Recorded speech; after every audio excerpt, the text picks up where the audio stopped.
We're going to get started in a minute here.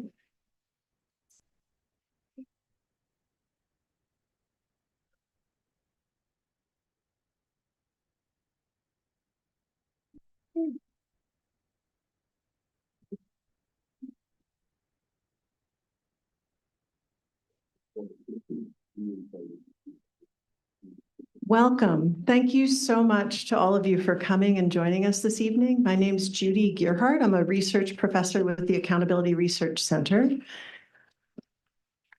Tonight's discussion is learning from and with grassroots defenders. I'm really excited for the evening. The stories you're going to hear this evening are the kind that really give me hope. They're David and Goliath stories about people pooling their resources to gain power and create change. A lot of us right about now could use a lot of the lessons learned that you're going to hear tonight, because it's about base building. It's about long game organizing to create change. In a minute, I'm going to ask our Dean, Shannon Hayter, to kick us off. But first, I want to thank Dean Hayter for supporting the many innovative academics here at SIS. And there's an amazing team of people in this university beyond just the ARC team. I think many of us are grateful for the space and the freedom to challenge traditional approaches to development, peace, and human rights. Dean Hayter is a medical doctor, and she holds a Master of Public Health. She's the former Assistant Secretary General of the United Nations and Deputy Executive Director of the programs at the United Nations Program on HIV/AIDS, or UNAIDS, as many of us know it. She's been a prominent leader in the fight against HIV/AIDS in the US and globally. The first time I met Dean Hayter, we talked about some of the growing pains that UNAIDS had in trying to shift their focus and learn from the bottom up, and how important that learning from the bottom up was to improving their policy implementation. So again, I want to just thank you for coming and joining us and kicking us off. And if you could all give a hand of applause to Dean Hayter.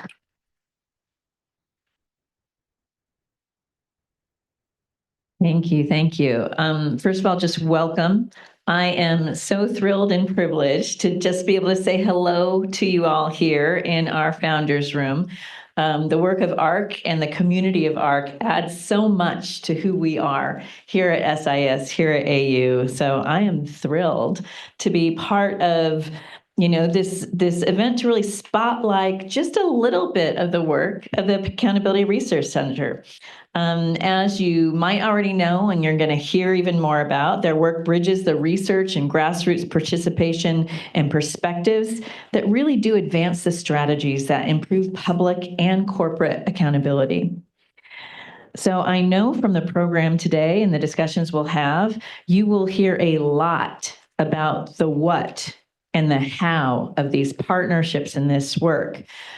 Through the work, I think you'll know and you'll see how it encourages this research participant practitioner engagement, including mutual learning and co-creation of agendas, learning with and from, as it says in the title of the event.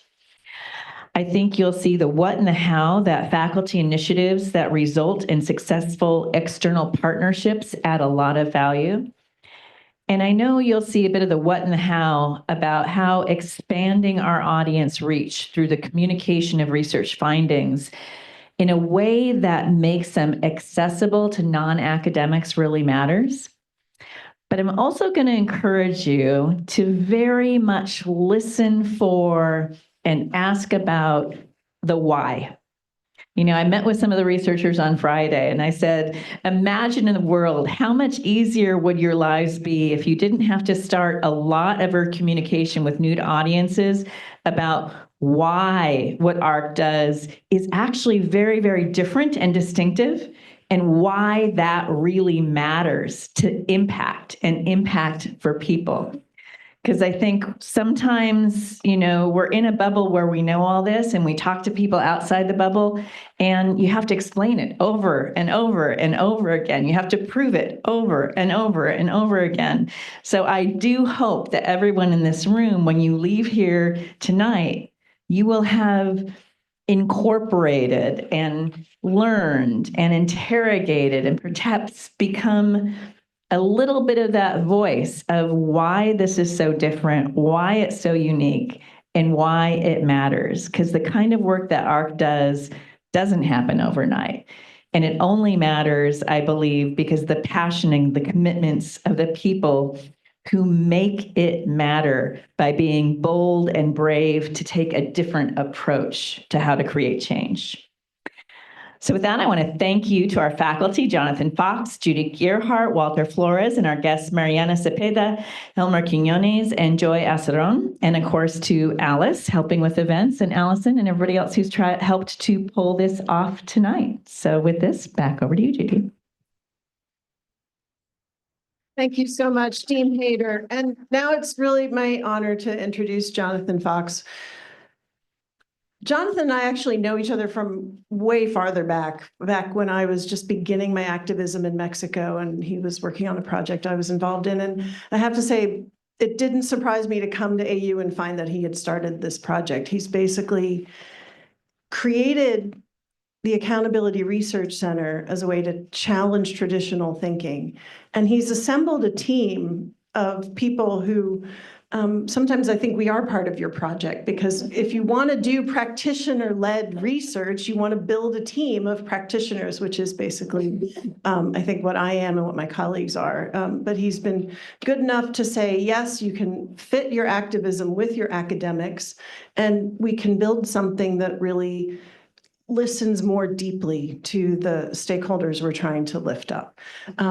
With that, I want to turn it over to Jonathan to give you a bit of the vision behind ARC.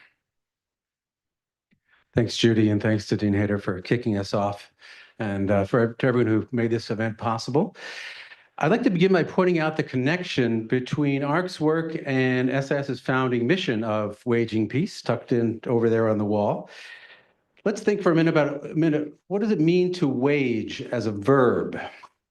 You wage something like a campaign, a combination of coordinated activities targeted to some specific goal. It's clearly a military term, most often waging war. And so the idea of waging peace is flipping the script, coming from a very unusual source, from the General and President Eisenhower. And that underscores how peace is also a sustained struggle, especially peace with justice. And the struggle is relevant to education because people are needed who have both skills and commitment to mission. The waging part implies being hardcore, sustaining that commitment over time, laying the groundwork for better days, even in times where the prospects look very grim. And that commitment is embodied in the name of our school, International Service. We're not the School of International Studies for a reason. So this idea of service also involves taking risks, like grassroots rights defenders, risks taken in the public interest, mindfully, strategically, for the sake of others. So it's no coincidence that ARC, with our mission of generating learning and analysis to promote pro-people governance, is embedded in a school explicitly committed to public service. So just a word here on ARC's niche within the broader field of governance reform, an unfortunately wonky term, but still has some meaning. And many other brilliant colleagues and around the world focus on documenting the costs and causes of accountability failures. Journalists, scholars, watchdog groups, public oversight agencies, legislators, whistleblowers, all do this, and we follow their work very closely. But ARC's niche is a bit more bounded. We focus on learning, analysis, and research that informs strategies for change. So we're looking at how accountability has built, while so many colleagues focus on what happens when you don't have it. And this means we're problem-driven, we're partner-driven, rather than theory or methods-driven. We do scholarly work, but our main priority is engaging with and contributing to our community of practice. The planning of ARC began a decade ago during a moment in history when scholars, policy analysts, private foundations, and international organizations had enormous faith in top-down technical solutions to problems of governance. Today, that seems like ancient history. And since then, it's become very clear that ideas about accountability in different contexts, cultures, and societies and languages are malleable, ambiguous, and contested. And we are involved in all of that. We're involved in contesting top-down approaches to accountability and lifting up alternative, more democratic approaches. And so when it comes to what counts as accountability, basically where you stand depends on where you sit. Technical fixes, though easy for international organizations to fund and for governments to proclaim, were never likely to generate the kind of countervailing power that ground democratic and sustainable approaches to public accountability. As a result of that naive faith in technical fixes, the international field of transparency and accountability is littered with zombie websites without actionable data, project bubbles that popped, light touch consultations, oversight committees that never meet, and feedback loops that rarely close. Against this backdrop, back in 2016, after a 2-year period of consultation and brainstorming with public interest groups around the world, ARC launched as an action research incubator with an agenda focused on people power approaches to accountability, democratizing approaches to building countervailing power. And our repertoire seeks synergy between learning, convening, analysis, and research, and we also seek synergy between learning across levels, from the local and regional and national to the global and back again, as well as silo busting across sectors and issue areas, whether we're working with colleagues on health rights, education, agriculture, worker rights, or peace building. We aspire to work in close partnership with agents of change to assure that our work is relevant to them. We don't just imagine that our work is relevant to them, we actually try to find out. And the result is a portfolio where agenda setting ranges from partner-led to partner-inspired. We could talk about that distinction maybe, but more specifically, we partner with 3 different kinds of actors: with public interest groups, with broad-based social organizations, and with dedicated policy reformers. And as we'll hear in a minute, ARC's partners' work in Colombia, Guatemala, and the Philippines involves all 3 kinds of change agents. This approach involves listening, it involves accompaniment to identify both lessons learned and gaps in evidence that are relevant to the people doing the work. This involves earning the trust needed to begin to learn from and with those on the front lines of changing power relations between citizens and governments, between project-affected people and international development agencies, and between workers and their employers. For researchers, this process of listening and trust building means letting go of conventional extractive approaches to research, as well as sharing power over agenda setting. And for scholars, this different way of doing research is easier said than done. It requires mindful unlearning. And I say this because our approach to collaborative learning, analysis, and research involves questioning conventional university wisdom about who is the knowledge producer. Scholars, we often consider ourselves to be the knowledge producers, while practitioners are implicitly relegated to the category of knowledge consumers. And we question this assumption. We recognize that the kinds of practitioners we work with, seasoned action strategists, battle-hardened and struggles for rights, are also analysts. As trained academics, we may have fancier research methods than practitioners, but as the scholars, we do not necessarily have more analytical insight than action strategists, especially for understanding strategies for power sharing and power shifting that may involve more art than science. In parallel to ARC's mutual learning with frontline rights defenders in social organizations and social movements, we also track the rise and sometimes fall of insider policy reform efforts to open up powerful institutions. After all, some of these public servants also identify as rights defenders, and that suggests that sometimes they also take risks, and that broadens our understanding of where the front lines of change are. And this is why ARC's analysis of and direct engagement with insider reform initiatives also involves opening up the black box of powerful institutions to understand what makes them tick. Lessons learned from the possibilities and limits of insider reforms are relevant for change agents, whether inside or outside the system, and identifying both cracks in the system and invisible bottlenecks can be very relevant to the people doing the work of trying to transform those institutions. So that's all for me. Now we'll turn to our colleagues to hear more about what learning from and with means in practice. Thank you very much.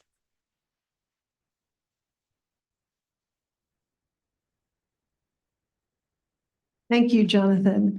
I should note that the ARC team is interdisciplinary. We are dispersed among the different departments here at SIS. I know Jonathan and some of our colleagues are in the environment development and health, and I'm in the peace, human rights, and cultural relations. And just riffing on that, I should say that the team that I'm about to introduce, I'm very excited for you to meet them because they are the deepest dive learning process for me on cultural relations. And a lot of what ARC is doing is trying to rethink how do we engage. I want to ask my colleagues to come up in a second.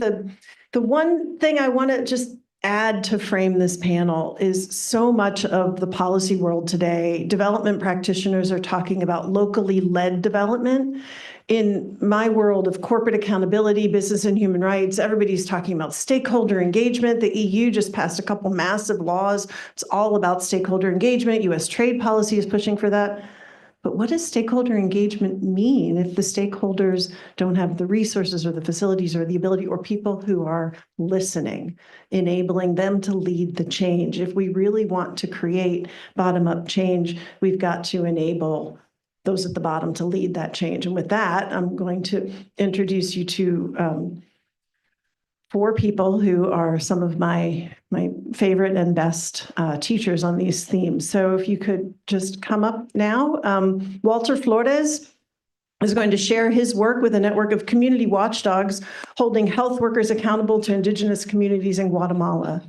Then we're going to hear from Elmer Quiñones and Mariana Cepeda, who are working with Acadesan. That's a network of 72 Afro-Colombian community organizers that share a vast collective and land title in a region that's both a biodiversity hotspot and an active conflict zone.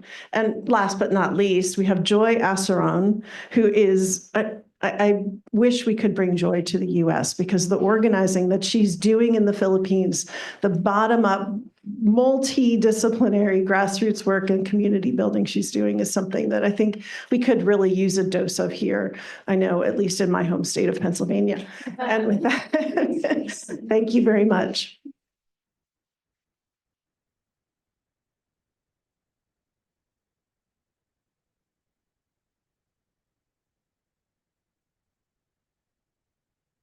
No idea why I switched mics. Sorry about that.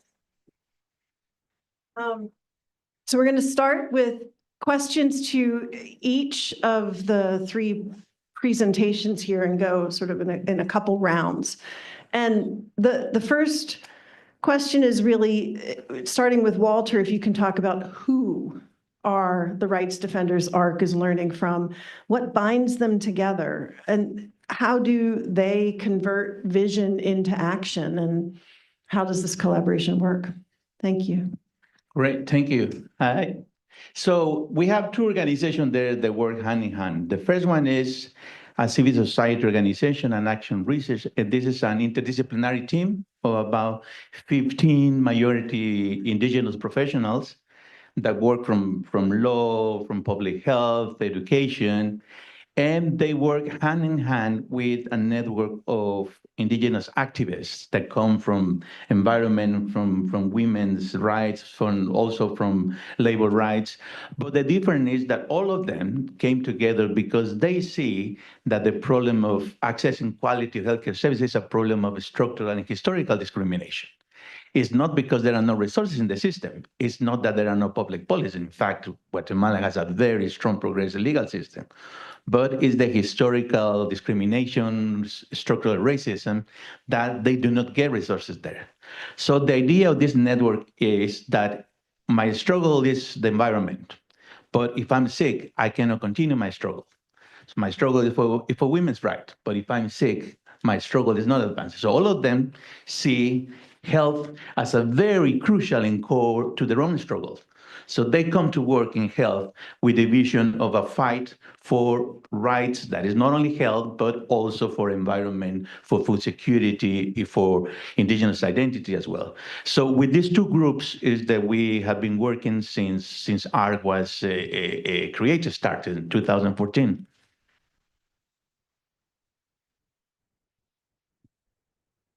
Thank you. Can we go to Mariana and Elmer? Okay, thank you. It's an honor to be here. I want to talk about Acadesan. Acadesan is the General Community Council of San Juan in Chocó. You can see in the pictures and sometimes. Acadesan is a community council along the San Juan River. It's located in the south part of the department of Chocó in Colombia Pacific region. And they are working with our partners since 2021. This community council is made up of 72 Afro-Colombian communities, has a population of 15,000 persons, and they have the collective land ownership over 700,000 hectares. Let me say something about that. It's like 2,600 square miles, more than twice of Rhode Island, for example. Acadesan is the second largest community council in Colombia. Acadesan is an organization process that born in the 90s with the mission to represent its constituencies, communities, through the authorities. They have the mission to protect the collective territory against private interests, and they work to strive for dignified living conditions of their communities. The current situation of Acadesan is a really dangerous situation. Acadesan faces extremely level of risks and persistent violation of human rights. They are living in an ongoing armed confrontation among illegal groups in Colombia and between the security forces, which had led to an terrible humanitarian crisis. We have individual forced mass displacement, maybe 10,000 people, confinement and mobility restrictions, forced recruitment of children and minors, violation, assassination of community leaders and members of the communities, landmine fatalities, massive land dispossessions. We have a lot of difficult problems in Colombia, but Acadesan fight all that. Some important examples about the work of Acadesan include organization about the movement who participate in the process of recognition of Afro-Colombian communities as ethnic group and advocated for legal recognition of collective land rights of Afro-Colombian land.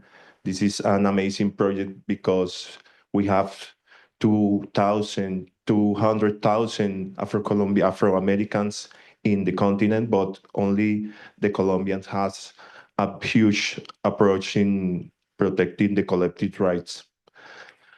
Other example of the work of Acadesan include fighting for their rights through the public dissemination on the impact of collective territory in the construction of a military base and power plants that destroyed the territory. This was the first time that they had collectively to engage in national and international levels. Through the persistence and advocacy work that Acadesan make was able to achieve the commitment of the government, for example, in the last years, in the implementation of the comprehensive collective protection strategy, which include 50 commitments in which more than 20 government agencies are involved. You can find the case study in Spanish and in English on our website. About our partnership with Acadesan is new but amazing history, beginning 2021 through a flexi seed funding for an initiative of collective learning. We work together in technical assistance and advice, and provide support to Acadesan, could appoint some collaborative on research and analysis of the collective protection experience. We co-publication and dissemination of findings on the experience of Akaesan, our achievements of collective protection commitments at different levels and for different audiences, local, national, and international. We work together, proposal drafting for funds for Akaesan to support Akaesan in the organization strengthening and to follow up of the implementation of the fighting collective protection commitments. This is our some few examples of work.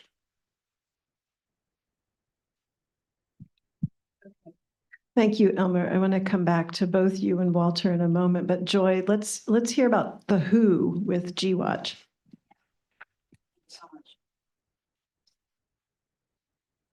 Thank you so much. Good afternoon, everyone. It's an honor to be here, and thank you for giving us this opportunity to share our work. To keep with the time, I have notes. So who am I learning with and from? I'm learning from, with, and for a unique collective of ordinary citizens from all walks of lives in rural and urban parts of the Philippines who have come together since 2000 to do something about corruption and bad governance. These ordinary citizens who are trying to improve governance in the Philippines by monitoring public services and advocating for bottom-up solutions to systemic ills in politics are coming from varied sectors, mostly youth, women, non-government organization workers, informal laborers, farmers, beneficiaries of government anti-poverty programs or the poorest of the poor, and even government officials. We, as I still consider myself as one of them, are stepping up to make a difference in what an American scholar some decades ago called a changeless land. By searching for positive changes, by learning in action, learning by doing, and by collaborating with other like-minded forces and actors at all levels from communities to international. Most of the GWatchers in the field are volunteers who were recruited in different localities all over the country to monitor key public services. With disaster being a regular occurrence in the country and GWatch proving that even the biggest disaster, the COVID-19 pandemic, would not stop us from being on the front lines of public service delivery accountability, we eventually use the term accountability frontliners. To contest that also those who are monitoring public services should be on the front lines during disasters. From among us who volunteered, some have emerged to play the role of coordinators and organizers, who we refer to as local core groups. This is very crucial in understanding how we do our work. The local core group members of GWatch are the hubs around which most of our operations of GWatch are coordinated, thought of, and learned in localities all over the country. GWatch has local core groups in 13 localities all over the country now, around 75% of the country's regions. The context and language in these localities vary, and we include a strong chapter in Muslim Mindanao region that just won its autonomy. Majority of GWatchers have always been women and youth who are the most disadvantaged in accessing basic services. In recent years, the focus of GWatch accountability work has been on basic social services such as education, health, and poverty reduction programs. Being pioneering in anti-corruption and social accountability, and with its collaboration with Accountability Research Center, GWatch is also studying about what works and does not work, producing knowledge in transparency, participation, and accountability reforms, which serves as basis in its efforts to collaborate in building capacities of other civil society organizations and government offices as well. So some of the core partners of GWatch that we've been working with in recent years is a movement-based youth-led non-government organization, the Center for Youth Advocacy and Networking, one of the biggest and the only youth-led non-government organization in the country, a National Association of Conditional Cash Transfer Beneficiaries, 70,000 strong member, the Samahan na Nagkakaisang Pamilyang Pantawid. And we also have as partner the city government of Pasig, especially since several of its government officials are G-Watchers still, including its mayor, an awardee of the U.S. government's Anti-Corruption Champion Award, considered to be one of the more promising reform-oriented politicians in the country, defeating 3-decade-old urban dynasty, and several others. I play a variety of roles in this collective and in playing those varied roles that I learn with, from, and for this constituency. Thank you for that. It's really impressive because what you're doing is you're organizing the most disadvantaged in chronically dysfunctional spaces. And I mean, I think, Joy, you of all people just constantly come back at this work with optimism. I mean, it takes a lot of optimism to do this work in general, but I really get a lot of that from you in the spaces that you're working in. And the way, what you're saying is you're really pulling people together, and despite at every turn, the Philippine government not behaving, not doing what they're saying, you keep coming back and saying, we can do this. And you're finding, I think, those spaces in between.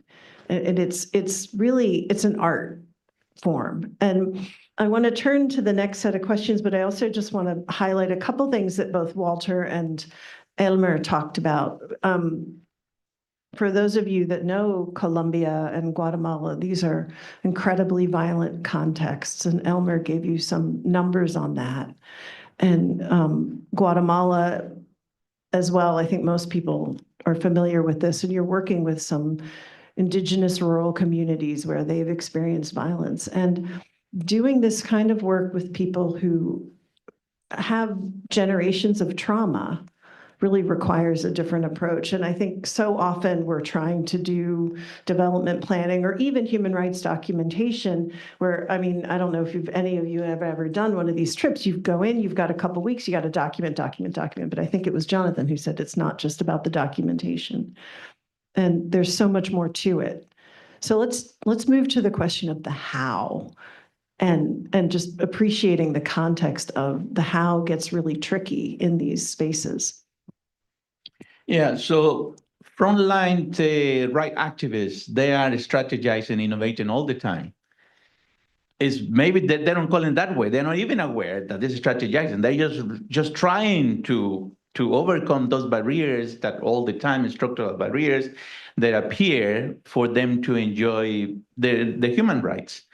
So when we call it that we are learning from them, what we are, I'm just going to give you one example. About 8 years ago, our partners in Guatemala, they had something very innovative, which is they wanted to document that in rural areas there was a widespread corruption for emergency transport. So in public ambulances, they were charging money to rural families to go to the hospital, which is totally against the law. So every time they went with a complaint, no, it's not true. That's illegal. No one is doing things illegal. So they developed a geo-reference platform that they would send the location when the bribery occurred, and they could document and map out. So they would say, this is very, very good evidence. They presented to authorities. And authorities continue saying, yeah, but those are isolated cases. Well, it's over 100 individual complaints of bribery. No, it's not a systemic problem. This is not a problem, really. It's just isolated cases, bad apples, as usual, as they're called. So they came with the idea to ARC that because the authorities were ignoring all this evidence, that they wanted to work with investigative journalists. We want to present this evidence to journalists so they can investigate that this is systemic corruption that the government is ignoring. So they approach ARC. We have this idea, but no one think that we can do it because they are grassroots indigenous leaders. So they think we cannot pull this off, but we think it can work. So ARC provided seed funding and some sounding board about how to organize the strategy, and they built alliances with some of the top investigative journalists in the country, which they became very much interested in this work because how is it possible that this very poorly educated indigenous activists have a database with georeference information about systemic corruption.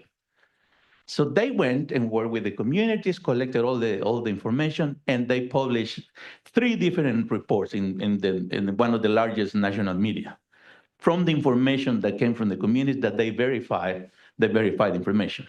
So that's one example that what we mean when we learn from them, which they're the one that had the strategy, the ideas, are only provided the seed funding and helping to disseminate.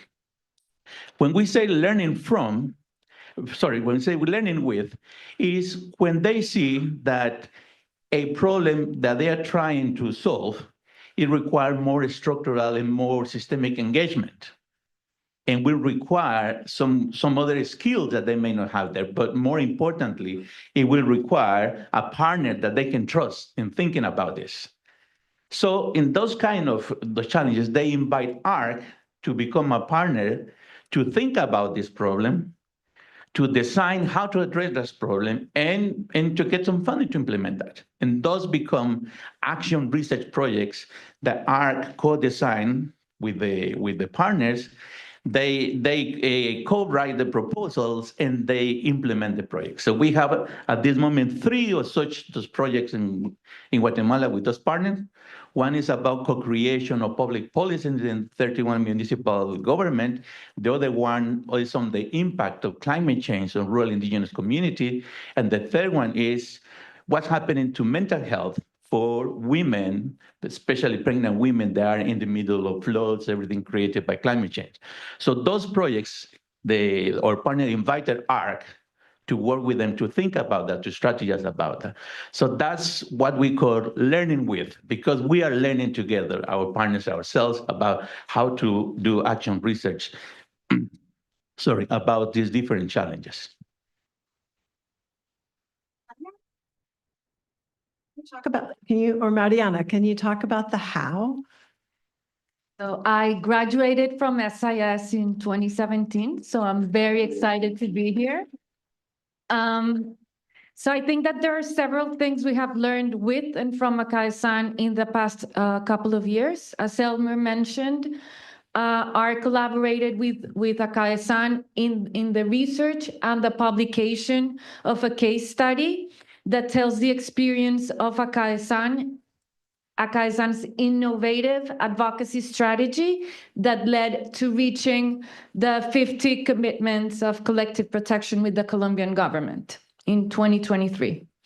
So the research process and drafting of the document of the Akai-san's case study itself contributed to strengthen and qualify Akai-san's and its technical team. The process itself led to their internal rethinking process and to identify their strengths, their challenges, and find steps to move forward. In conversations we have had with Akai-san, they have stated that the publication and our collaboration, being an independent research center, has contributed to Akai-san's legitimacy internally and externally. The publication of this case study has become a key tool for their advocacy work and has opened many doors and opportunities for new alliance. For example, the publication has been very important to hold dialogues with potential donors. Something that I have learned recently from Akai-san is that members of the board of directors use the publication on their day-to-day activities. A couple of weeks ago, we met with one of the members of Akai-san in Cali during the COP16, and she pulled out the publication from her bag, and it was all folded. And she mentioned how, like, she carries that publication along the San Juan River visiting communities. So I was very happy to learn that. So the publication has been a great tool for the communities to learn and remember their own history, their struggles, their achievements as a collectivity or as a collective. In a sense, I feel that the publication has become a reminder that they should feel proud of all they have accomplished. So supporting the work of, and also supporting the works of consultants, such as the author of the case study. Consultants that are embedded in the communities and work closely with the organizational processes are key. They can dedicate time to conduct research and support the organization in areas of great relevance, such as planning, research, organizational analysis, advocacy, etc. And these are things that members of ACAESAN usually don't have time to do. They attend to day-to-day crises and situations. So this has been of great help to ACAESAN. And our partnership with ACAESAN and our publication has given ARC the chance to take part in a broader conversation or a broader discussion on collective protection with other ethnic organizations. Back in February and March, we supported another of our partner organizations, which is the Interethnic Solidarity Forum of Chocó, FISH, to carry out a learning exchange about collective protection. In this learning exchange, more than 15 ethnic or 15 organizational processes of the Pacific, Indigenous and Afro-Colombians participated. This initiative led to an interest among participants to find a common ground in their struggles to achieve collective protection from the Colombian government. And they suggested that it would be important to develop joint actions in the future for advocacy. And I just want to mention some final comments about some of the things I've learned in this past few years working with ACAESAN is that building trust takes time, especially with communities who have suffered from long-lasting conflict. Being introduced to ACAESAN by someone who is already an ally and has legitimacy inside the Afro-Colombian movement made it easier. Elmer introduced us to ACAESAN, and that was very important. It was key. Mutual trust, respect, and understanding and adapting to internal dynamics such as timing, decision-making processes, etc., of organizations are key for successful partnerships. Collective collaboration is possible and highly appreciated by partners, in this case, ACAESAN. Real collaboration is only possible when there is a common agenda or interest. And ACAESAN has shown appreciation for the fact that we listen and try to understand their needs, and that ARC does not make impositions. And finally, our partnership with ACAESAN has also taught us that flexible support has positive outcomes for the organizations to conduct what is truly needed and relevant to the organizational processes, instead of what is only relevant for donors or supporters. Thank you. Can I say something? Let me say a final comment. Academic communities can work together, and we need to make a better world and a peaceful world. Thank you. That's great. So I want to turn to Joy. But, this whole idea that the research papers are actually useful. I don't think every research paper is actually useful. I don't know if that's sacrilege, but I do think if that research paper is trying to look at how is it contributing to change, or what is it reflecting? And I know this is something you've given a lot of thought to. So if you can talk about how you do the work, and then what does that lead to as well? I'd like to answer this question first by giving an example of what I learned from and with GWatch Accountability Frontliners. So the biggest question in development work is, how do we sustain and scale positive changes? I'm sure all of us can attest that there have been a lot of best practices, islands of good governance, models, and then eventually they die. So, and we've also confronted the same question in the Philippines, and many highfalutin, expensive research has tried to answer this question. more have ignored it.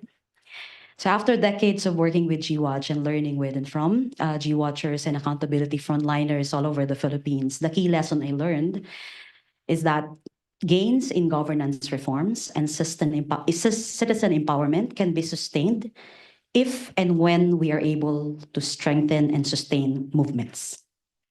This means that in our case, we need to sustain GWatch collectives and that we need to be a movement. Being multi-level, meaning building solidarity and synergy across scales of community to international, between and among civil society, government, and the development sector, and learning as central as a research and organizing approach would be key to that. So this is a lesson that we learn over time. And there are other lessons that I share through publications as well that we publish in ARC. The grappling, and this is, I think, something I want as an example because it might be something useful for the context of the US. So our grappling with the dissonance in the conjunctural analysis of our leaders. So during the time of Duterte, it was puzzled by the difference in the conjunctural analysis of our leaders. Why some would say there were really, there were gains and there were some openings. And on the other hand, you can see that we are being classified in books as basically fascistic or electoral autocracy, right? So we investigate, we try to reflect on this, and in one of the TPA Now paper, so we realized that in a largely fascistic national context, there remain democratic openings at the local level that explain the dissonance. And this shapes the understanding of local leaders. When you're working with them, this is the kind of situation, but it's just not captured in national consolidated analysis that basically are featured in global indices. No? So this one, we were able to capture that as well. So the lessons that I learned from GWatch would basically be categorized into three: context, policies, and strategies. Context, of course, is the situation of politics at different levels. Policies are the programs, processes, and services that we monitor and try to change. And of course, primarily, I learn about strategies to grapple with the complexity of collective action to make change happen. So how exactly is this learning happening? I would say by doing and in action as one of them, while linking other learning processes that I take part in balance and solidarity-based collaboration at different levels. So let me try to spell that out. So I would say crucial to learning with and from grassroots for progressive change is the learning and knowledge building at different levels too, embedded in action for positive change. It is a multi-level and multi-directional iterative learning process that has a change agenda, very clear change agenda. And much of our discussion in ARC really is identifying, okay, why are we doing this? How does this matter in real world? How does this matter in people on the ground? I think, and so you don't just produce knowledge outputs for its sake. There is a reason, and that requires a lot of sophistication in terms of how are you going to frame it. So it is by itself countervailing. So given the varied context of localities in the country, I see to it that the whole is greater than the sum of the parts in GWatch by knowing the different context well and finding what binds us at the national policy knowledge level. So I mentioned earlier, we have different contexts at different localities in the country, different languages. The way to be able to somehow make sure that you are still influencing national policies that basically determine a lot of what's happening at the local level is that you should be able to really understand the differences and the similarities in this context and facilitate that kind of agenda setting among the different actors at different level. I would say I'm able to coordinate, lead, and teach with the local core group of GWatch because I am an accountability frontliner myself. I do everything and anything that any GWatcher does. I know this, maybe I shouldn't be saying this because it might be something that not everybody could do, but basically that's what I feel like it's one way for me to be able to see really everything that is necessary to be understood. I monitor, I engage government offices, I engage development partners at all levels. I learn not only with fellow GWatch accountability frontliners, but as well as different government officials and development partners as well. What I learn from other spaces, I share it with GWatchers too, to bridge learning and address asymmetry of knowledge and information, because it's real. I mean, there are a lot of quality materials. I'm very grateful for my ARC colleagues because they sent me a lot of these quality materials. These quality materials have to be converted and translated so that it would be also easily digestible and understood on the ground, because this is valuable for their thinking as well. So I share all of this to our partners on the ground as well. So, for example, some of the experience from other countries, from Colombia, from Guatemala, and other countries as well that we're learning from.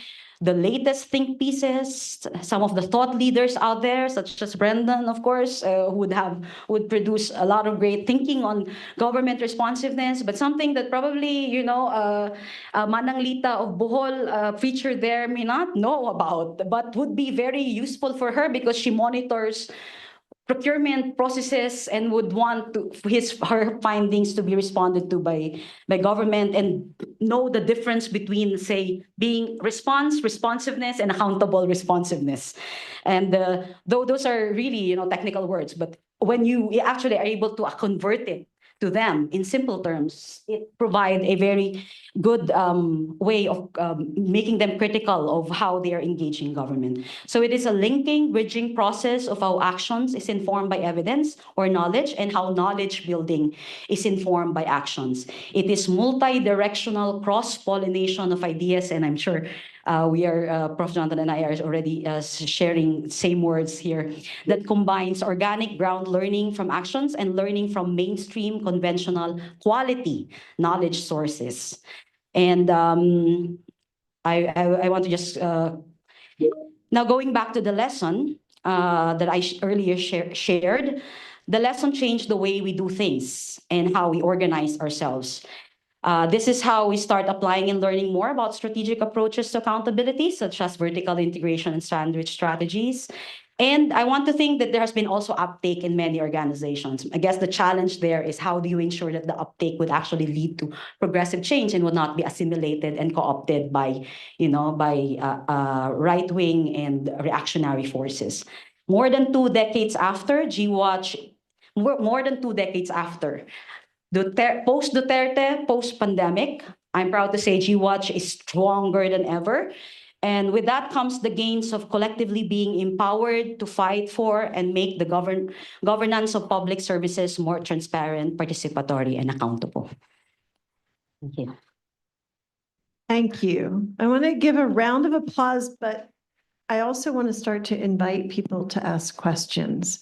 And if you put your hands up or you can come forward in a minute, and I'll come around in a moment. So it's good to get a sense of who's got a question. I'm hoping people have grasped the depth of what my colleagues are talking about. It's a lot of the groups that they're speaking with have not been heard before, and trying to bridge what you all are doing, and I've been a part of this in a couple different spaces, is that you're often trying to toggle between people's whose ideas haven't really been considered, who haven't been at the table before, and they may have a different way of communicating. They may have a different way of sort of assembling their knowledge and bringing that to the government. And I think one of the things we haven't really talked that much about is that engagement with the government. Joyce talked about it a bit, but the thing that I want to focus on is Elmer and Walter. You've both had changes in the Colombian and Guatemalan government that have given openings for you to engage. But if I listen to Joy, I think, well, no matter how repressive the government is, you find a space. And I'm wondering, when you have a positive, a progressive government in place, it helps, but it also doesn't open the floodgates necessarily. And I'm wondering if you can comment a little bit on that before we turn it and open it up to other people.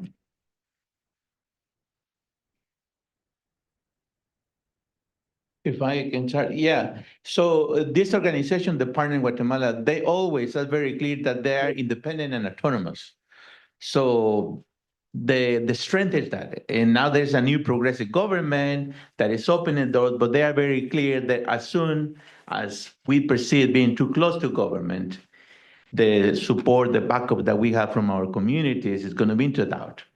So part of the project that they invited us as ARC is to think, how can we work when a progressive government open the door, but at the same time maintaining our independence and autonomy?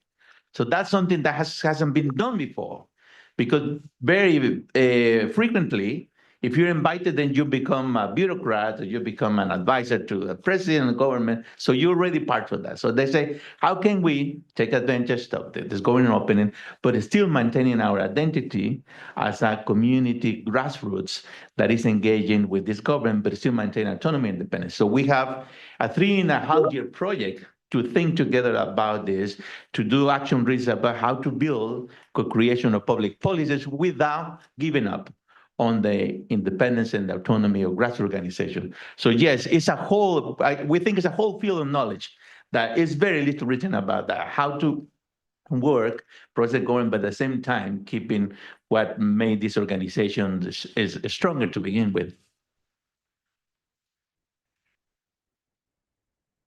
Okay, I want to speak in Spanish.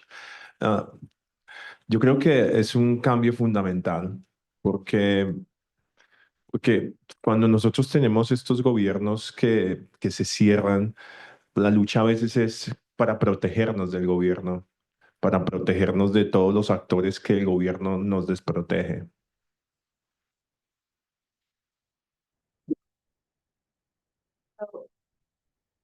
Elmer mentioned that having an open government or a more open government like the one we have, it's not about protecting themselves, but it's Sí, no es para protegernos del gobierno y de la desprotección del gobierno. so it's not to fight for the It's a qualitative difference because you're no longer, you're no longer having a government that you're fighting, but you're actually having a government that's letting you in and letting you talk to you. Entonces, cuando tú tienes un gobierno que al menos te da la posibilidad de introducir, al menos te da la posibilidad de decir cuáles son tus necesidades, tú puedes trabajar con ese gobierno para hacer los cambios. Entonces, yo pienso incluso en un concepto que el profesor Fox siempre nos dice que es el de integración vertical, y creo que ese es el concepto central. El trabajo que hacemos como ARC es trabajar con las comunidades para precisamente unir los puntos entre las comunidades y el gobierno. Y, por ejemplo, eso nos permitió hacer que Acadesan, la comunidad de las que estuve hablando, tuviera la posibilidad de negociar un programa de protección colectiva integral para todo su territorio. Ese es un cambio gigante porque llevábamos décadas buscando esa protección. So this government has given the chance to work with the government, to be able to work with the government and the work with the communities, so that they had a chance to connect all the dots. Judy. Well, so a lot of what we talk about in ARC is vertical integration, that this isn't just about let's go out and meet with grassroots groups because their message matters and document it and talk to them about a change strategy, because that change strategy eventually has to connect up with the government. So it's really always that question of how do you connect? And obviously with a more open government, you can have more opportunities for that. I'd like to add, in both cases, this is where solidarity and collaborative approaches at multi-level would be very crucial. Both one in terms of analyzing and understanding where can you actually make a difference. So it makes a lot of difference to have that kind of learning partner or learning collaborator or someone that could help you analyze the situation as well and see maybe similar experience in other countries to pin down maybe this is where you can make most of your efforts, both in contexts where you have a lot of opportunities because you have a government that has has openings, and then you have in context wherein you have government that are really fascistic. And then in practical sense, actually, that solidarity makes a lot of difference. If you talk about, you have solidarity with the academic, you have solidarity with the international, you have solidarity in different countries. I mean, for organizations on the ground, especially those that are holding power to account, checking, asking questions, it matters a lot. And I've seen how that in a way emboldened us as well, just because we know that we're not doing this alone and that we have support from variety of actors, and that makes a lot of difference, especially if you see your work being published and that being talked about internationally and different development actors. So there is that practical value to solidarity, plus the different kinds of support. So for example, if in a certain context, this is it's just learning accompaniment that you can do because there's been a change of mayor, and the mayor now is not so supportive. So maybe you can just do learning accompaniment for now to document the experience. Be ready when there is now opportunities. But if, for example, there is an opening and the government would want to like be trained on citizen-led monitoring, and we've seen that as well, having a support from a group such as ARC would allow us to just immediately also provide and make most of that opportunity. So, yeah. If I may, I just wanted to say that if we did not have the current government that we have, those 50 commitments that Akae-san made with the Colombian government would not have been possible. Now, the challenge is the implementation part, but those commitments would not have happened in previous governments. And when I read articles about this kind of land claims and movements like this, I think, wow, that's wonderful. But it's when you get on the ground and you realize, okay, who paid for the gas? Who went out to the communities to bring people together? I mean, it's a phenomenal uptaking. And I know Elmer said this is a territory twice the size of Rhode Island. It's more than twice the size of Yosemite, which to me was my analogy because I think it's like a bigger concept. Not to diss Rhode Island, but I want to turn it over. I think, Phil Brenner, you had a question? Rachel's got a microphone. Thanks very much. Phil Brenner. I'm a member of the board of directors of the Washington Office on Latin America. First, let me thank you for your courage and your continuing efforts, and thank you for coming to share this with us. You partly answered my question, which concerns security, your own security. Can you describe for us specific threats that you've had and how you've dealt with those threats? And I think you make an important distinction between the national government and the local governments, because you can have a very open national government, and yet at the local government, you can still feel repression. So can you talk about the kinds of repression you've felt, specific threats, and how you've dealt with them?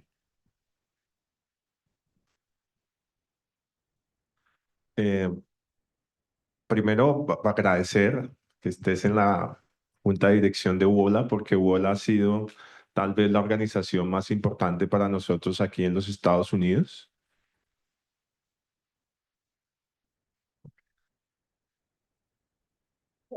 First, a huge thank you to WOLA, because WOLA has had a massive, important role to play in Colombia, and it's had a really big facilitating role here in the U.S. Y gracias por la pregunta. Realmente hemos hecho de todo. Hemos ido a la Comisión Interamericana de Derechos Humanos para pedir medidas cautelares. Hemos tenido que huir. A mí me intentaron asesinar en el 2015 las FARC. Tuve que no volver a la tierra de mis padres, esconderme, sentir mucho miedo. Todavía siento miedo, a pesar de que las FARC no existen. a veces no tenemos con quién tramitar esos miedos. Es una situación altamente compleja, pero pues tenemos que luchar. So we've used every strategy. We've done many different things, taking cases to the Inter-American Court for Human Rights. Elmer personally and his peers have lived through some incredibly threatening situations, assassination attempts by the FAR in 2015, hiding, just having to continually look over your shoulder and being afraid. Y yo creo que vuelvo a una cosa que decía yo y en ese sentido también le agradezco al profesor Fox y a ARC, y es cuando uno cuenta con estos apoyos, la academia, cuando la academia lo integra, cuando nos permite ser analistas al mismo tiempo que investigadores, pero mantener nuestro trabajo con las bases y nuestro trabajo en nuestros países.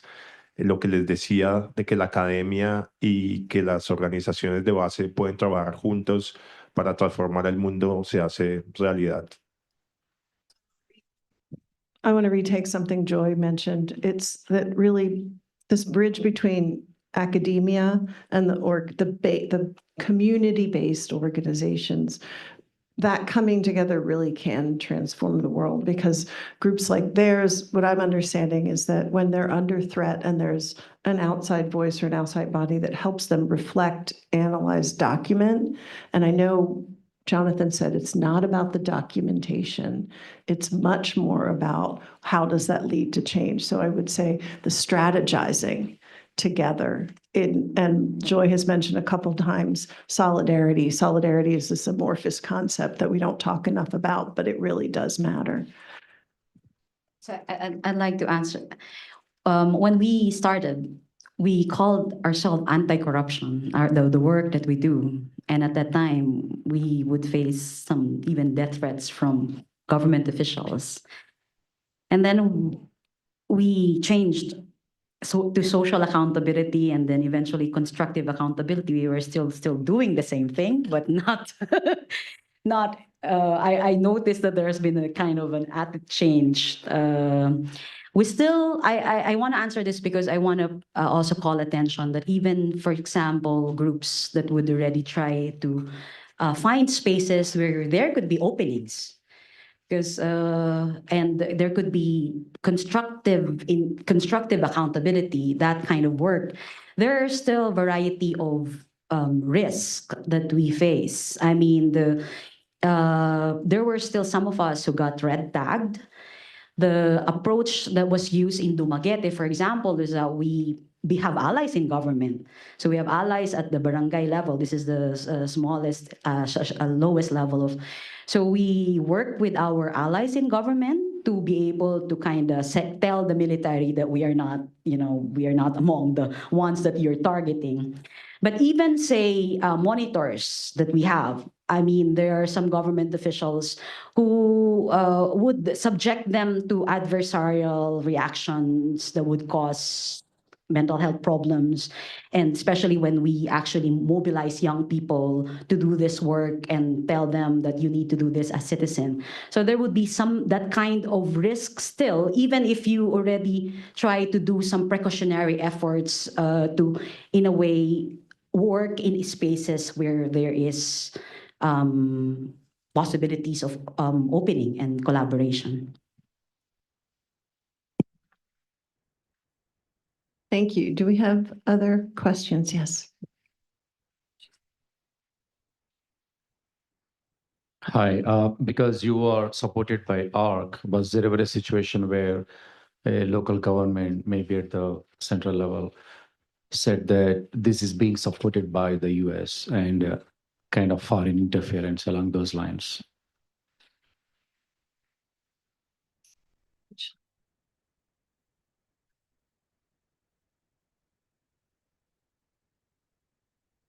Yeah, in the case of Guatemala, the partner that from the beginning, the strategy has been very low profile, because the communities are the one at the front, low profile.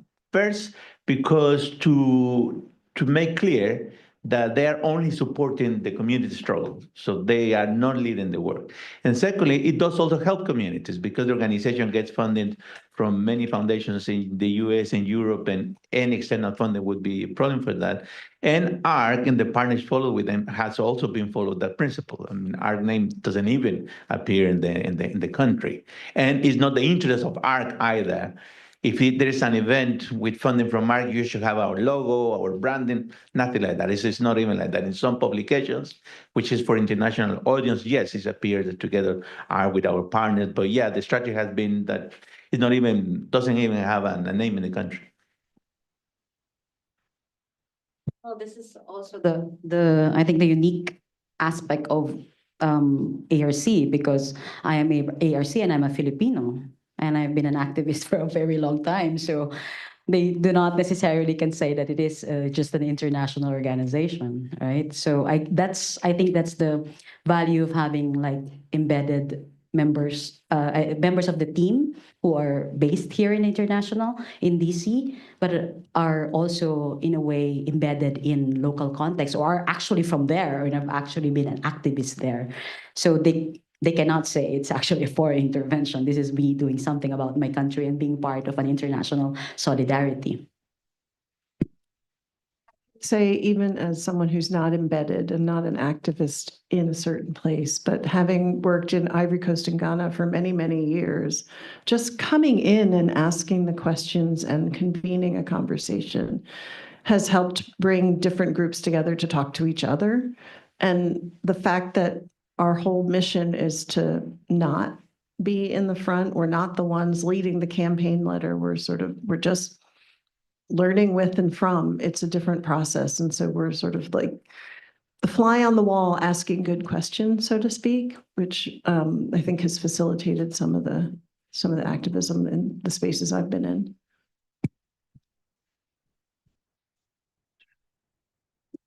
Hi, I have a question that concerns the nexus of governments and organized crime groups, which function in a lot of countries, including some, if not all, the countries you represent. How do you factor in to your strategizing and citizen mobilization the reality of organized crime groups and oftentimes how those groups have captured governments? And I don't know, in each of your contexts, local, regional, or national. And because I think it would be really interesting to learn how you are tackling that. Thank you. Es un tema complejo. Nosotros tuvimos un tiempo en que se ligaba al gobierno con los grupos paramilitares y en ese tiempo socios como ARCO, socios internacionales como WOLA y los mecanismos internacionales de derechos humanos juegan un papel fundamental para contrarrestar la acción combinada de gobiernos de ese tipo con grupos paramilitares que nos ponen en riesgo. So it's a really interesting question. And there was a time when their government was very much in bed with the paramilitaries, and international NGOs like WOLA played an absolutely critical role in helping them try and take that problem of take their government out of that mix.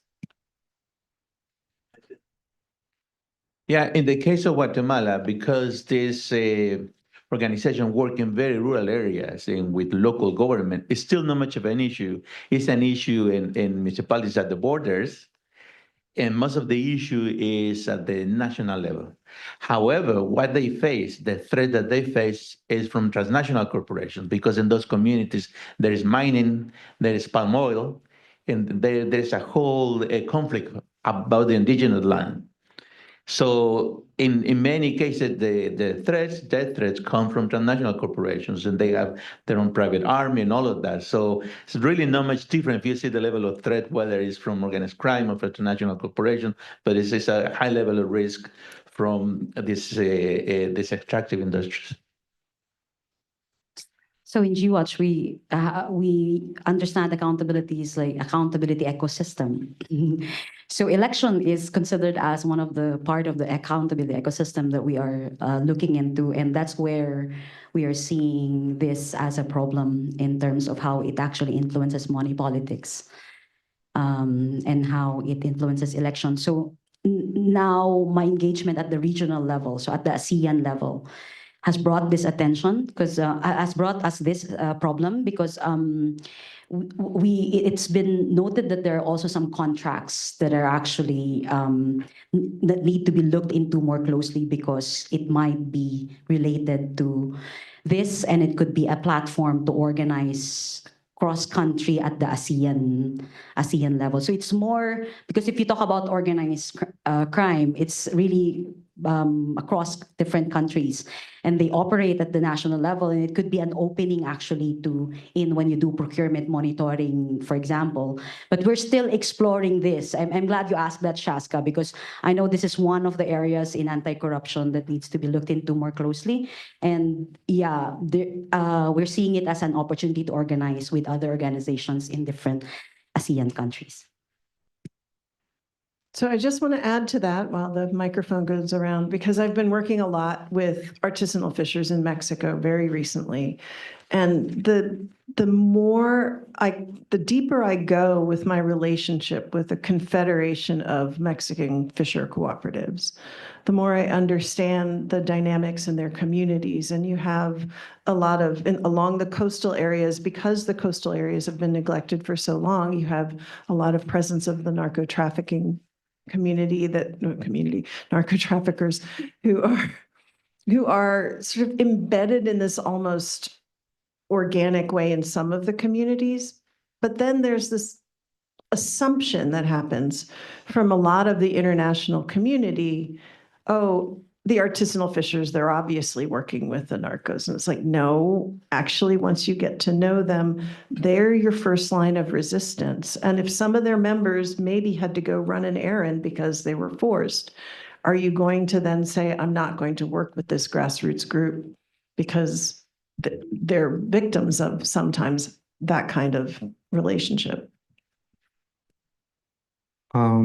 Jason Porter, I'm asking a question. I'm on the editorial board of NACLA, the North American Congress in Latin America. So I'm asking a question about communication and storytelling.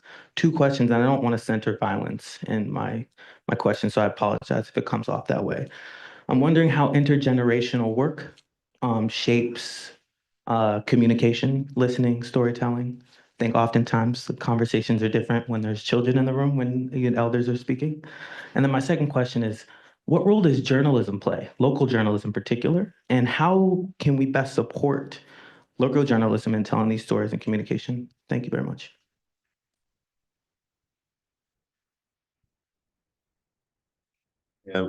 Pues dos preguntas muy interesantes. La primera tiene que ver mucho también con la cultura de la gente negra en Colombia. Hay una relación intergeneracional muy fuerte y esa relación intergeneracional muy fuerte también nos ha permitido tanto defender los territorios como reaccionar a estas situaciones y utilizar esa cultura, esa manera de contar las cosas para comunicarnos incluso entre comunidades y, por ejemplo, garantizar que comunidades sean advertidas de riesgos y peligros. There's a deep tradition of storytelling in Black culture in Colombia, and we use that culture to help communicate with each other and talk about the problems and how to avoid some of these situations. ¿Quieres decir más? Sí, y con relación al periodismo, creo que hace falta mucho trabajo porque, digamos, hay unos medios nacionales que son muy poderosos y regularmente están ligados a intereses, pues, corporativos o intereses muy relacionados con la política al muy alto nivel. Y pues al nivel local hay un periodismo muy incipiente que requeriría mucho apoyo y mucho trabajo de la comunidad internacional para fortalecerlo y aumentar sus capacidades. So a lot of the media in Colombia has ties to political elites or corporate elites. It's business, but the local journalists definitely need a lot more help from the international community because it's very hard to do the work they're doing and they're not exactly supported by bigger infrastructure. Yeah, sorry. For example, Akadesan is now trying to build their own community radio station. And they're seeking support from international organizations to be able to have that radio station. In the case of Guatemala, the traditional, the indigenous leadership is very much based on wisdom, the wisdom that comes from the years of practice and knowledge. So that has been a barrier for young people to engage in activism. However, what we have seen and learned from our partners is that now that they are using more and more technology, especially information and communication technology. Remember that I mentioned before about this georeference database of complaints of corruption. So they are opening more the doors to young people to help them with the technology, and they are seeing a change. They're seeing a shift. That the young people also have wisdom. It's different wisdom, but they also are becoming more open in it. So they are seeing that collaboration now, which is because of technology, the possibility of technology. And the second one is Guatemala in the past 20 years became very strong on community journalism because of all the stories of Guatemala were not getting anywhere. In fact, one of the strongest organizations just won a prize a couple of weeks ago, a Latin American prize for the quality of community journalism. So that's very strong in Guatemala. It was already very strong community radios in their own languages, but the government passed a lot of law to block community radios, and now they have community journalism, which is very strong. In our ongoing initiative now with the Center for Youth Advocacy and Networking, actually, this is very core. How do you do intergenerational advocacy, communication, and engagement? So we are working on that in recognition of the fact that it's different if it's intergenerational, if that's the kind of lens, especially with the Gen Z, different generations. Generation right now, very fast when it comes to using digital technology. There's a lot. We're making most of it by providing a space for them to translate, for example, our education reform agenda into something that would easily be accessible to young people. So yes, we are. I'm glad that actually you're asking the second question because I think this is one of the things that would be crucial when you talk about the role of media in accountability. I mean, working with groups and situating where they could be of help would enable a more strategic kind of media action that would be based on what's needed by the campaigns. And I'm seeing this kind of collaboration in one of our local core group in Palawan, where a local media, without us even tapping, really has started covering some of the key issues and had several coverage on youth access to mental health. And even the kind of, but not focusing on the problem, but also featuring the kind of response, the kind of organizing that we're doing, and being able to communicate with this media and explain to them how we actually been able to identify this problem and what kind of collective action has been done to be able to arrive at this problem and come up with solutions, and what has been the response of government. I think it matters to have that kind of relationship and communication with local media.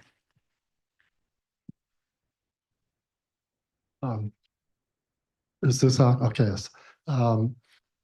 I've been following grassroots approaches for a long time. I did my dissertation on grassroots development efforts in the Caribbean and Central America. That's how I got to know Johnny. We were both in MIT Poli-Sci department back in the 80s. And then I went to the World Bank, where I've been a consultant for 32 years. And I won't get into those details, but I've seen all these islands of success for 42 years now. And yet I don't really get a sense of how it's scaling up. And I'd like to know in each of your efforts, each of your organizations, what you've been able to do in terms of reaching out to compatriot organizations and exchanging practices or training them or expanding? I mean, okay, you're working on a group the size of Rhode Island, but that's still very small compared to Columbia. And so, like, have you been able to inspire similar efforts in other parts of the country? Or, you know, Joy, yours is a national organization, but have you been able to work in broader coalitions with other organizations? I'm just trying to see, where does this all add up?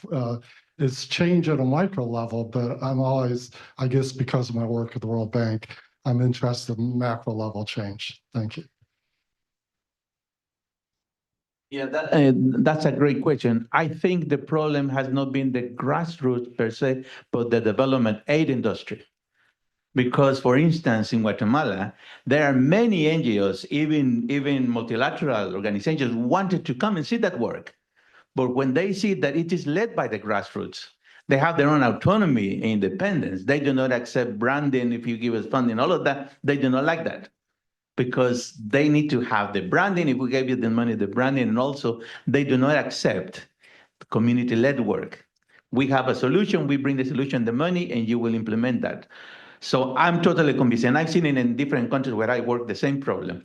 These islands occur because the development aid industry is not prepared, is not willing to take the role of supporting organizations to do their own development. They want to lead the work. They want to lead the development work. So in my view, it is that. It's because the system is not willing to change and having grassroots lead in the work. We have a term in the Philippines, islands of good governance in an archipelago of patronage politics. So I guess that's the challenge. How do you change the archipelago, right? We've been saying in the key really is connecting the dots, linking up variety of efforts. There is a role of development aid, and that's one of the areas that we are in fact looking into here in ARC. There is a role of national political leadership. And we are also looking at, obviously, when you talk about national political leadership, even in most reformists' national political leadership, the movements and the civil society organizations should have the capacity to kind of influence them, to make sure that they also attend to the more structural reforms that would allow and would enable this archipelago of good governance to happen. And in our experience, for example, in dealing with the reformist government of the Aquino administration, there's a lot to lessons to be learned how maybe the movements had been unsuccessful in pushing the Aquino administration to look into, say, political reform or electoral reform. So those are some of the structural, and we need to learn in terms of how and why we were not able to push for those kind of reforms. And just I mentioned earlier, I guess the bad news is that kind of question, still a question now. The good news is I think we are identifying already the kind of pieces that need to be linked up and need to be worked on and connected to somehow maybe address this at some point. But the work will still continue even then.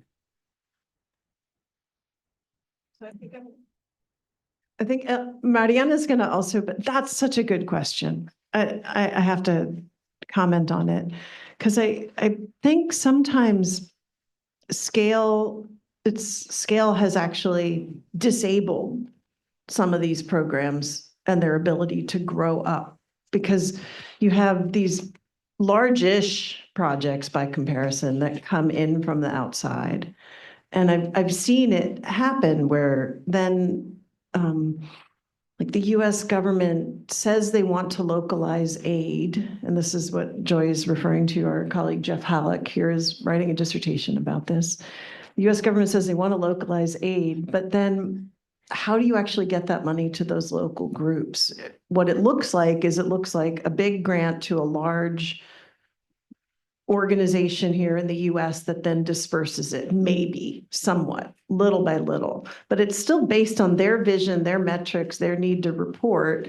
And there's no time, there's no space, there's no ability to come up from the bottom. And the same thing's happening in corporate accountability and stakeholder engagement. You know, we have a mission and mandate that companies now have to engage stakeholders, but they're going to do it in this top-down way. So because they have to get to scale. But how do you ever get past that pressure if you don't begin to build these islands? I want to continue this dialogue because I think it's a conundrum permanently. And if you never have a way that's doing it right, how can you begin to scale?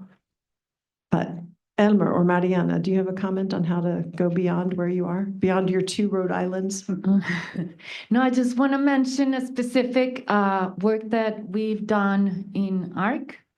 Since 2018, we've been following up a project of the World Bank and the IDB on water and basic sanitation. These are projects financed by the World Bank and the IDB. We supported Citizen Oversight Committee in the Pacific to follow up and monitor the implementation, which has been very slow and has had many problems in the last years. This is a $400 million project overall. And with this Citizen Oversight Committee, we were able to identify what were the challenges for the proper implementation of the project. And we provided this information to the government, to the new government. And currently some adjustments to the implementation have been going on in order to fix those problems. So I just wanted to mention that, like, specific case that we were able to achieve, yeah. Okay, so do we have one more question, or I think we are kind of at time? So I want to wrap it up. I want to make sure everybody, oh, we have one more question we can take. I want to make sure before I forget, because my colleagues are reminding me, that we take note of the table of publications at the back. Thank you. Thank you so much. My name is Haitham. I'm a proud alumnus of SIS and visiting after quite a long time. The topic is very complex and it's very captivating. So I have a very simple question from your own work experience. Do you think knowledge or lack of knowledge thereof is one of the main factors that impede change at the local level, or there has been other factors, like, for instance, advocacy problems, other technical issues? So that's it. Thank you.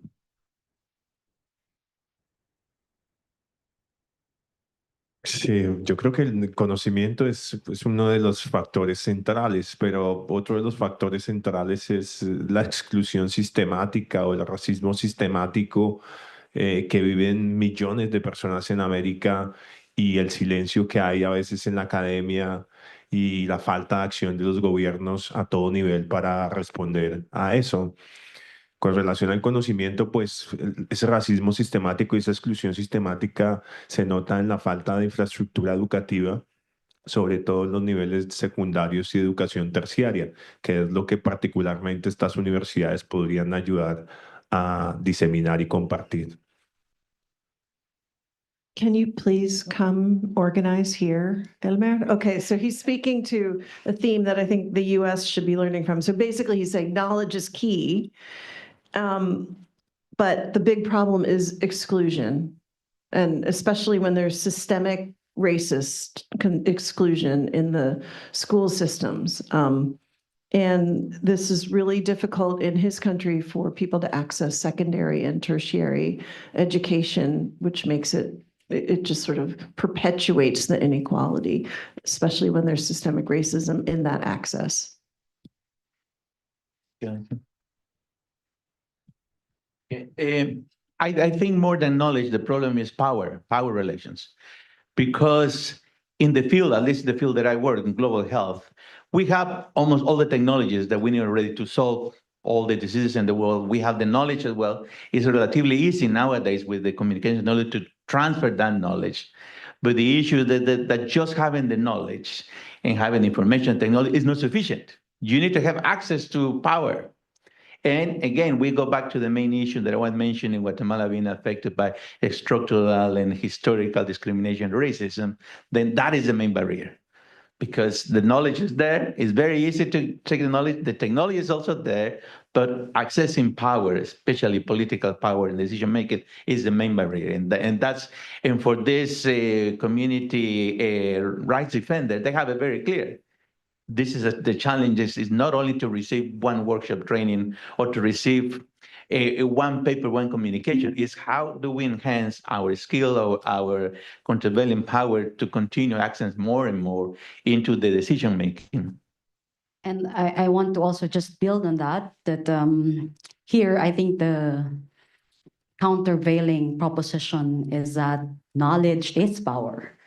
And knowledge is a resource of people on the ground that should be used also to empower them, right? And in this case, what we are demonstrating, learning with and from those who are on the front lines, the right defenders, we are telling the academe that the lessons we are generating about strategies for change, about strategies for collective action, these are knowledge that are also wealth of those on the ground, and they must also be part of the processes by which this knowledge will be used to inform other actors at different levels, because that's exactly it. I mean, it's not only the element, not only the factor, but it can also be by itself a source of power. I think this is a great point to end on, this concept of knowledge and power. And unless Elmer wants to come in again on this, I think it really is a through line for a lot of the work ARC does. There is no substitute for the slow, steady, hard work of organizing and building from the bottom up. And you will take knocks in the process, but that resilience, I think that each of these programs and initiatives have shown just continues to give us hope and inspiration. I want to thank our panel and ask Jonathan to come up and say a few last words and maybe just thank everybody for coming. Yeah, thanks everyone for coming. I want to touch on a couple of questions that came up. One has to do with scaling and impact. And we tend to avoid the term success, since this is a Sisyphean struggle where the rock always keeps rolling back down the hill.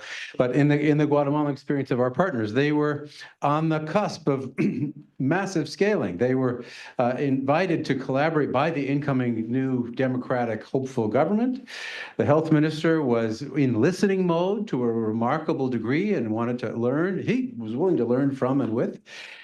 And after a few months in government, he was such a committed reformer and anti-corruption agent that his life was in danger and he had to resign and leave. So that was a reality check. But this is when you're going for scale, the bad guys have scale too.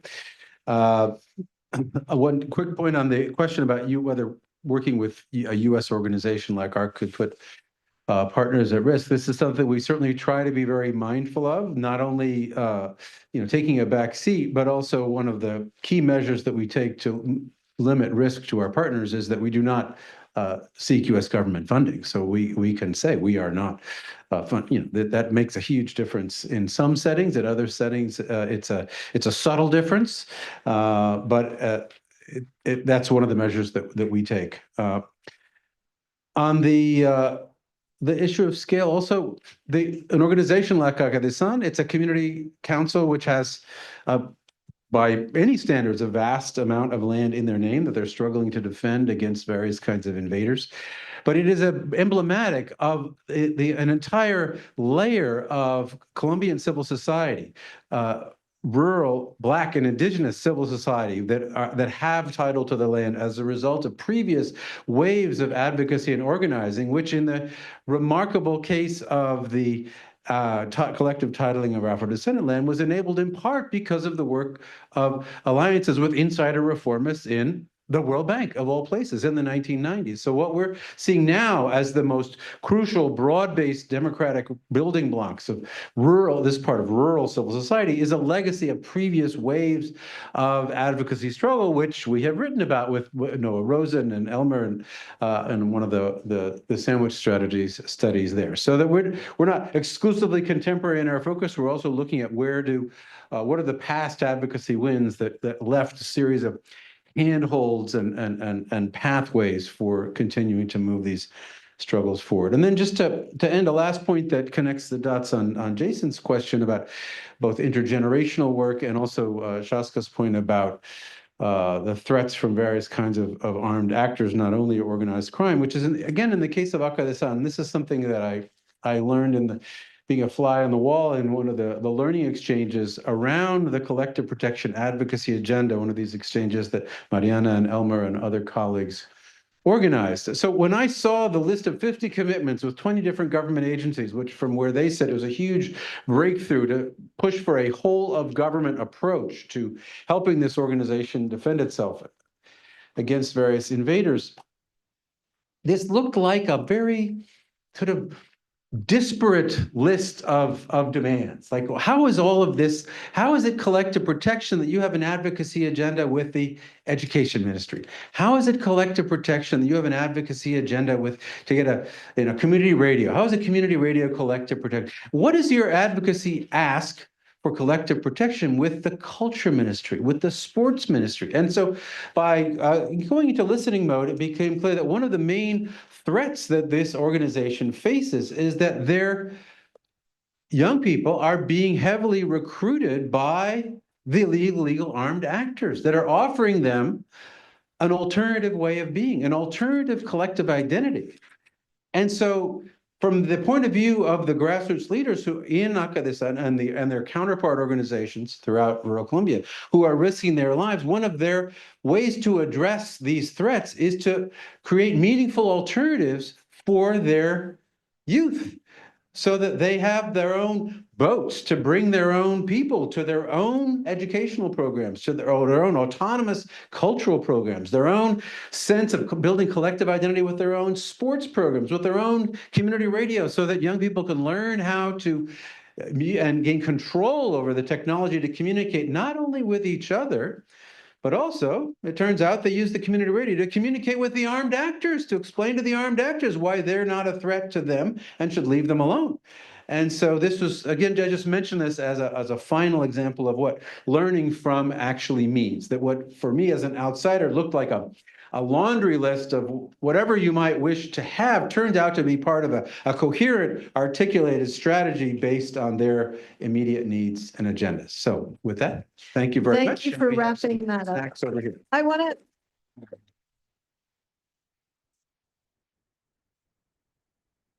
Before I let you go, I want to say thank our food service people, our audiovisual people, and I want to just signal to the other ARC team members who are here. Nick Chen, Jeff Halleck, Aberhet Gerbermading, sorry. Oh, wow, okay. Rachel Naderman, Karen Brock, Suchi Panda, Luis Diaz and Keisha Woods, all in the back there. I hope you'll talk to us. I hope we can find points of collaboration. Thank you all for coming. Thanks.